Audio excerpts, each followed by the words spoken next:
more again, and today I will be reading The Chill of Bones by Skittering Spiders.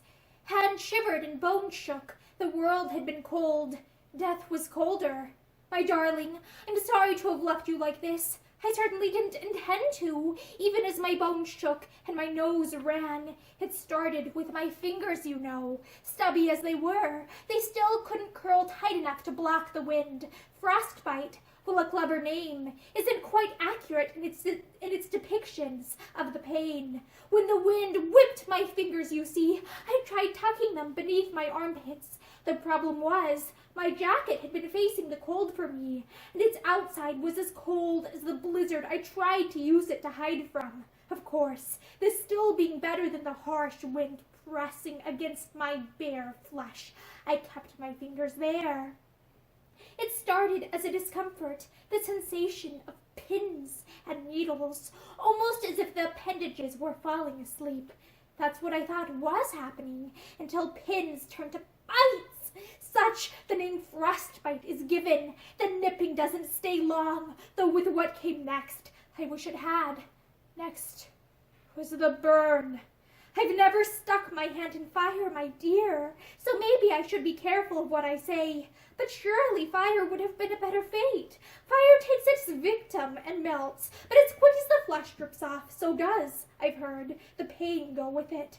Fire indiscriminately takes both blood vessel and nerve ending. Ice does not. Sure, once the biting ends and the icy heat burns its course, there is no feeling left in the limb. But oh, my love, if my fingers were the only thing eaten by the frost, I'd still be here with you. No, the cold worked its way through each of my limbs, and for everyone I went through the prickles of a limb fallen asleep, the heat of a metal pan freshly taken from the oven, and worst of all, the mental stress of no longer feeling control of my own body. I willed my limbs to move, dear, but I couldn't feel them contorting. I looked down, and there my fingers were, bent how I thought they should be, but I hadn't felt them do it. And as more time went on, the stiffer they got, until I could finally move my fingers no more.